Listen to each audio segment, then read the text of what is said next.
So now I'm in Emmett, Idaho. Cute little town. Out with a friend Dan. Stayed the night with Dan and Laura, the missus. And we're out here doing what us folks in the West do and Idaho does. We like to target shoot. And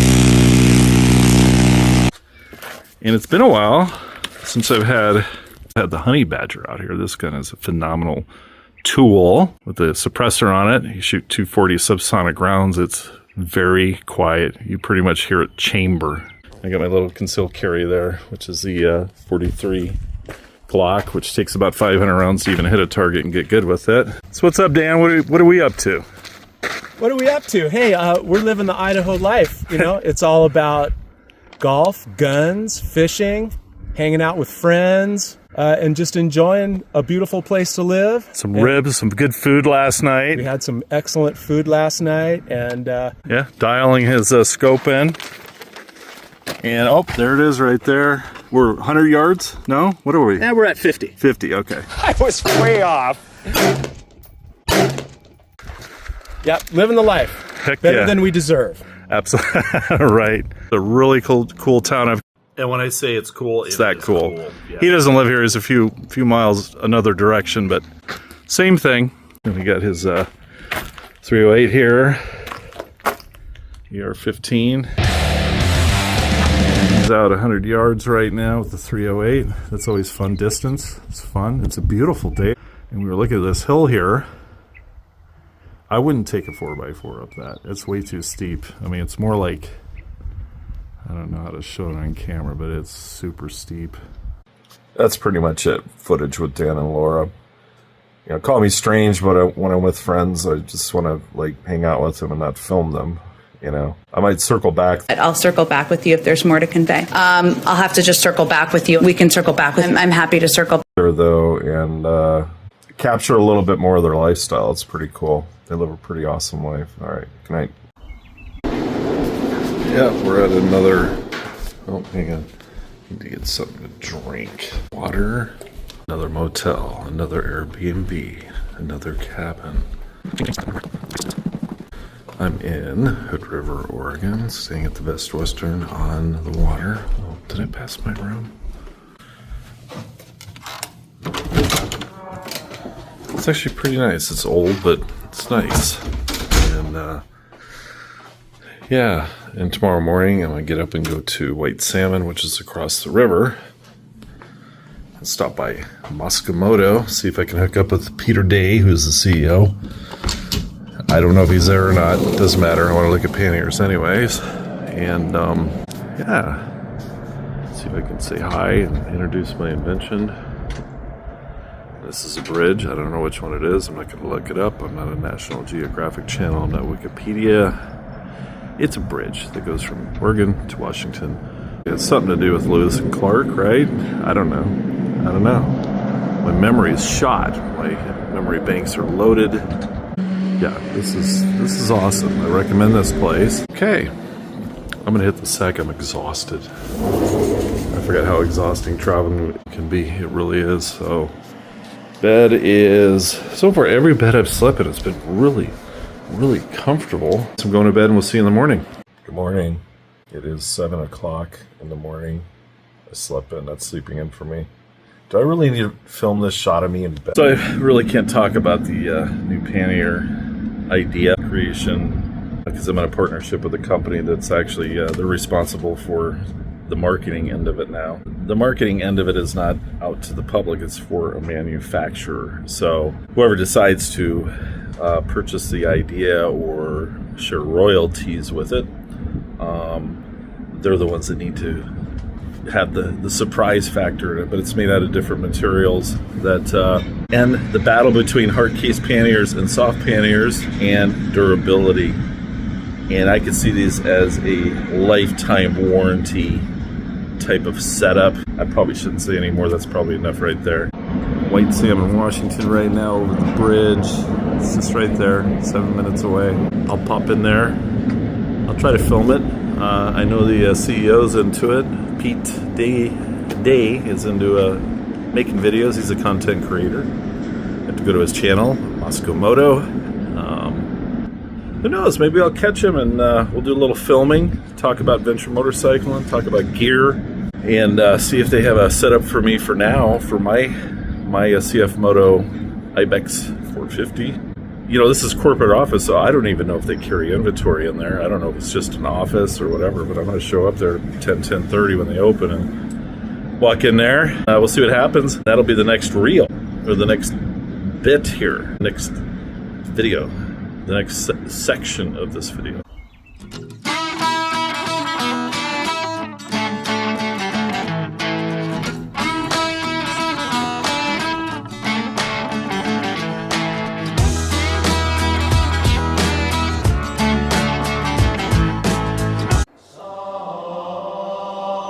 Oh, dang it.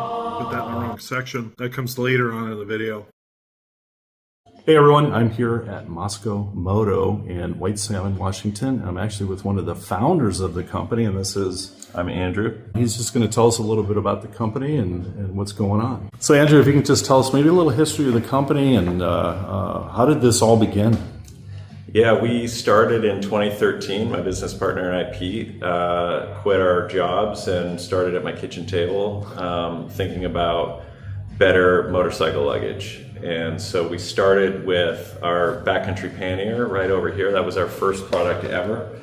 And it's been iterated a bunch of times since then, but it's basically the same general idea. And since then we've expanded into all different types of luggage for any part of your motorcycle, your adventure motorcycle, and then apparel.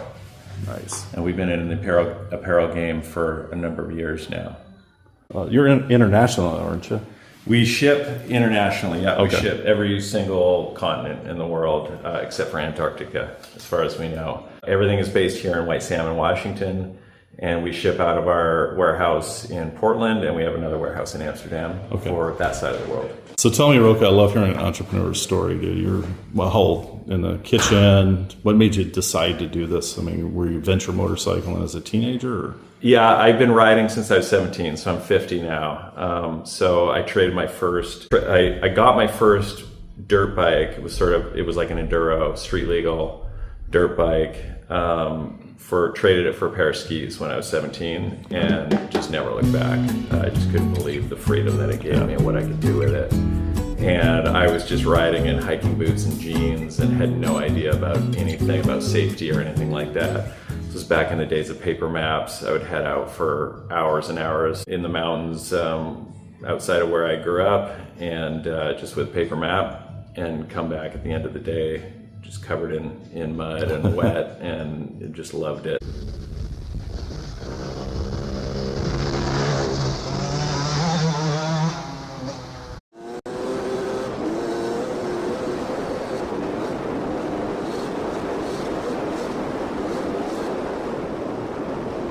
Used to strap a jerry can to the back.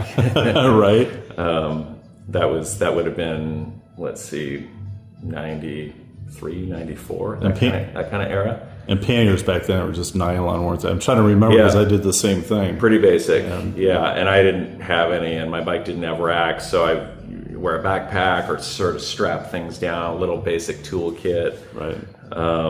And luckily nothing ever happened, because it would have been hard for anyone to find me if I'd been injured out there, because there was no cell phones or anything, that I definitely didn't have a cell phone. And then I went to school for industrial design. So I'm a product designer. That's what industrial design is. Right. And worked in the outdoor industry for years and was the head designer at Dakine, which is used to be here in town. They moved recently, but that's kind of how I ended up here, and how I met Pete, my business partner, and was sort of coming to the time where I was getting burned out there and wanted to do something else. And we linked up and started dreaming up this idea, and took the leap in 2013, and we're shipping our first products in 2014. Wow. Just out of ourselves, just packing boxes ourselves and taking paper orders. We went to Overland Expo with our first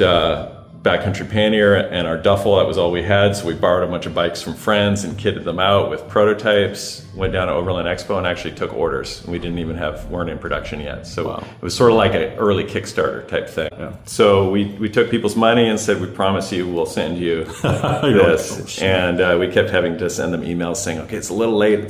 But then I think Overland Expo, it's in May. And by September, we were able to ship.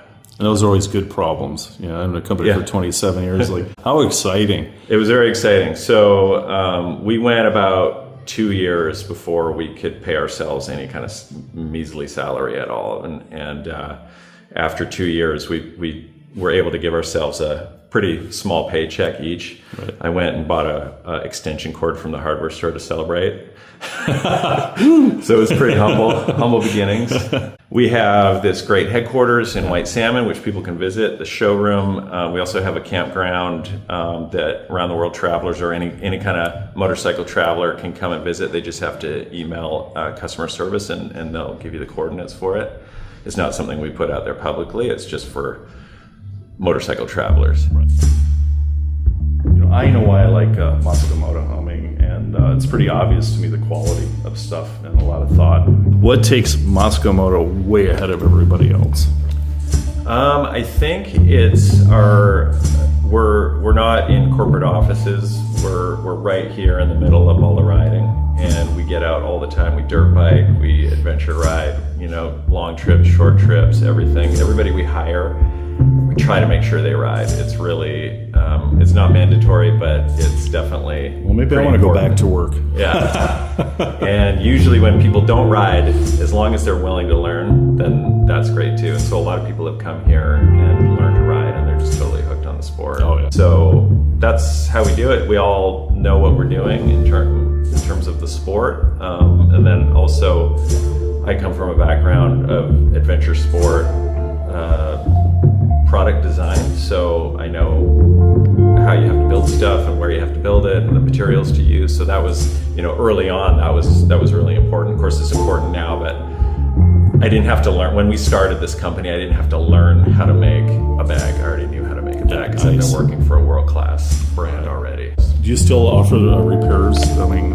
We do. Okay. Yeah. That's a real important thing. We have a really good warranty. We have really good customer service. So we stand behind our product. That's something that keeps us really honest as well, is that we actually have a really good warranty on all our stuff. So we have to design and build good stuff. Otherwise, it'll all start coming back in the door, and we don't want that. We want people to be happy with it. So we have repair facilities here.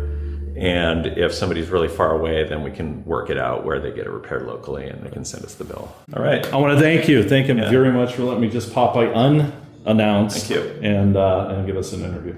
Good to meet you. Nice meeting you. So we did end up talking about invention for a good 45 minutes. Let's see where it goes from here. Well, you want to talk about a paradigm shift. So I got done meeting with Masakamoto and drove 30 minutes north up into the mountains by Adam Mountain. And I am at Trout Lake Abbey. Super peaceful, beautiful. So I'm going to just film where I'm allowed to. Take a breather from the road, business, and all these things, life, and just kind of chill here for a bit.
that's it for this video. I want to thank Andrew for his time. I want to thank my friend Dan for just being an awesome person, and Laura, the missus.